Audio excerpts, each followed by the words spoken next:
The pandemic has wreaked havoc on the world. Office parks, physicians' offices, theaters, shopping centers, schools are all silent. Their physical infrastructure stands as a testament to a different time when people gathered together, seemingly from the distant past. The future has been ripped forward 20 years. There is creative destruction taking place all around us. The winemaker no longer has a showroom or retail outlet to sell their wares, but they can't keep inventory. Grocery stores are empty of customers, but they can barely keep their shelves stocked. Banking offices are closed, and yet they're completing more transactions than at any time in history. Every single service industry has to pivot to new distribution models and a new customer experience, or they'll go extinct. This is the opportunity for our industry, and we can't miss it. Our children still need to be educated. We still need medical checkups, goods distributed, and movies made. But the trillions of dollars that facilitated the physical world is being redirected to the online world. Connectivity, data centers, applications, and services are all accelerating to meet the old demand in a new way. Creative destruction is happening all around us. I'll give you a few examples. How we work and learn.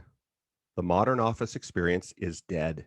It won't come back in the same form anytime soon. And before I explain why that's important and how it matters to us, let me paint some pictures. As of this recording, most of people have not returned to their office or classroom, but perhaps you or someone you know are one of the few that have. You probably noticed some peculiar changes. First, the parking lot was mostly empty. When you entered the building, there were signs everywhere cautioning social distancing and masks, not to mention the new hand sanitizer machines everywhere and the thermal temperature reader to ensure you don't have a fever. When you arrived at your work or learning space, it probably felt a bit like Chernobyl. Everything was as it was left in March or February of 2020. Weird, right? If there are coworkers, students, or teachers near you, they are all keeping their distance. Your conversations are muted behind masks. Every cough and sneeze is a source of alarm. How productive and amenable to learning will we be in these environments? Some, maybe even a majority, will return to these confines, but there is no doubt a staggering number will not. Online work and learning is here to stay and will only grow in its acceptance and adoption. In the United States, we love to relax with movies. I suspect it's much like that where you live. The movie going experience has been a staple of our culture for over 100 years. People desire to get together and experience a story together. How often did you share your favorite quotes from a movie with friends, family, coworkers? 2019 was one of the most financially successful years in movie making history, but the pandemic has stood this all on its head. Theaters are in danger. They're either closing, they're closed, or at much reduced capacity. It's estimated that most small and independent theaters will go bankrupt in 2020, and only a few of the majors will survive into 2021. And that is with an accepted vaccine being released. Report after report shows that the public, in particular Gen Xers and millennials to a lesser extent, are reluctant to attend large theater events in the future. It's all changed. Well, how about how we're entertained? Let's take sports, for example. Sports attendance and television viewing has fallen spectacularly in 2020. The in person attendance can be understood with all of its restrictions, varying state mandates, and consumers' genuine fear of being in close proximity to other fans. But what's really fascinating is that television and digital viewership is down, way down.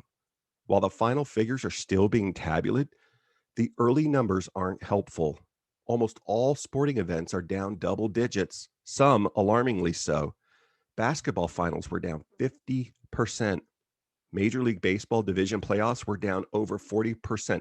And those are just two of the popular sports. Literally every single ball and stick sport, motorsport, pretty much any sport you can think of, they are all trending down. These are leading indicators and seismic shifts in our culture. So, what are we shifting to? Well, we're responding in a way that I call creative response. For example, Working remotely isn't new. Some of us have been working from home or from the road for decades, but for most of the population, it is new. The overwhelming response is that people like it.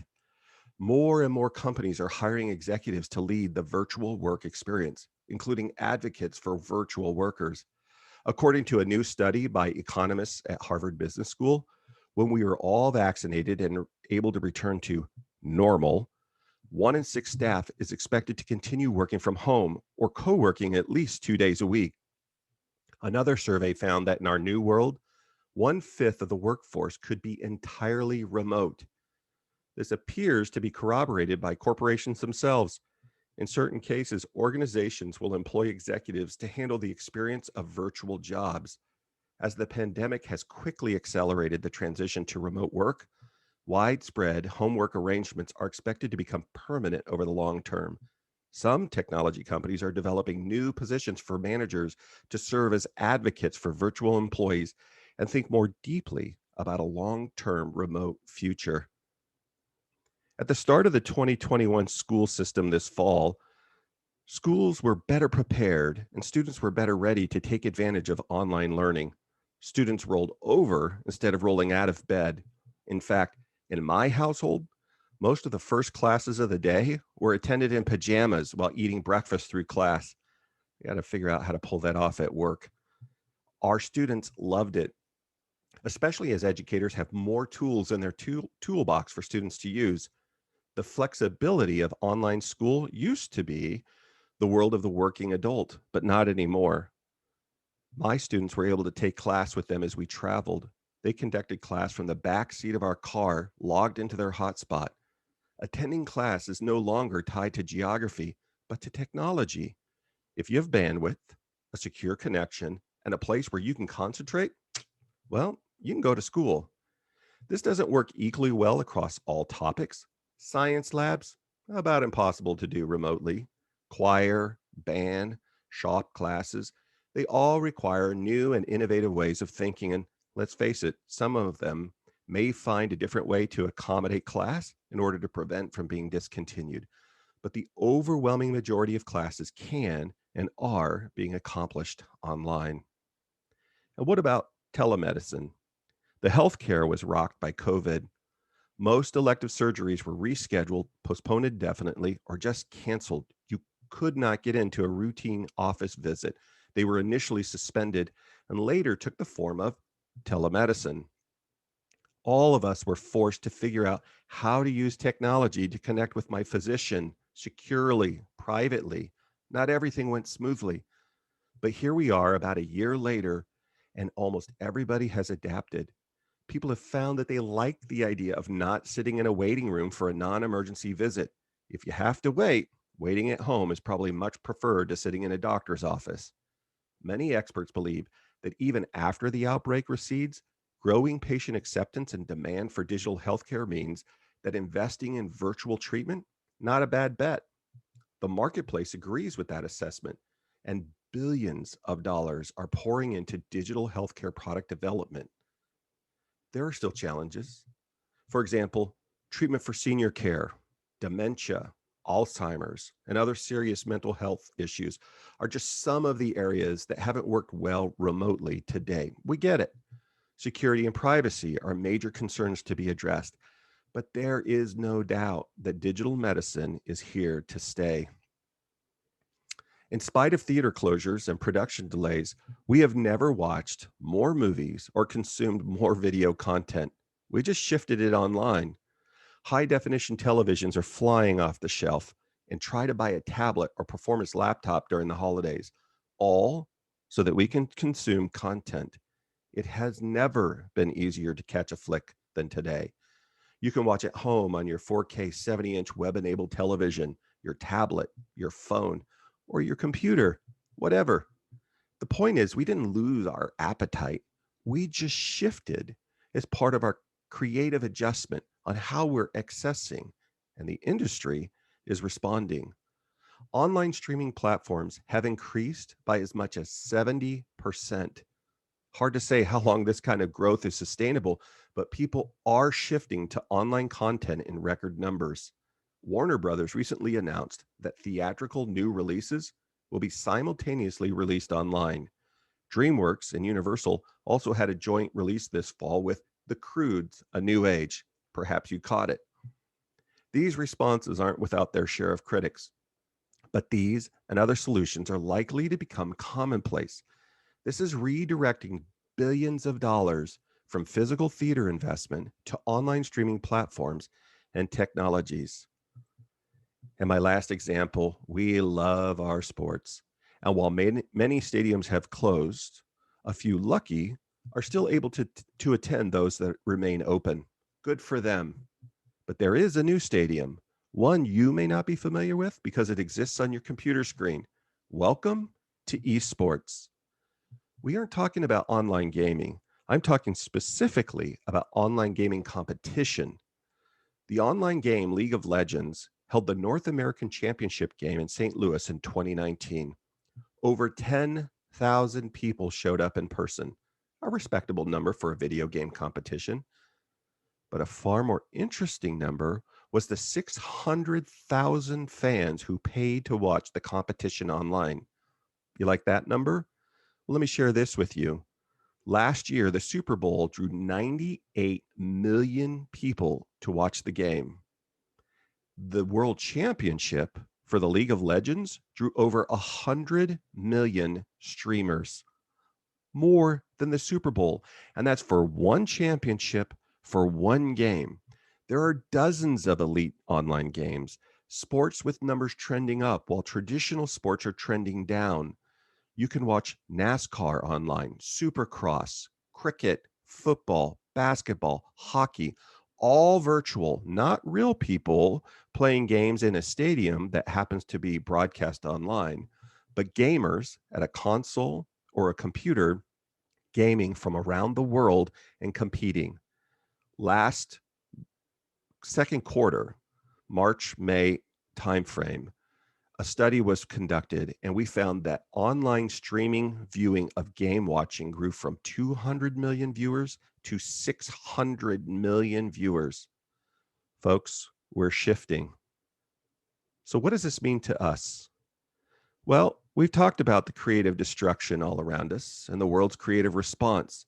And let's face it, we could spend an hour illustrating the various industries that are impacted and in some cases collapsing, and examples of how the market is responding.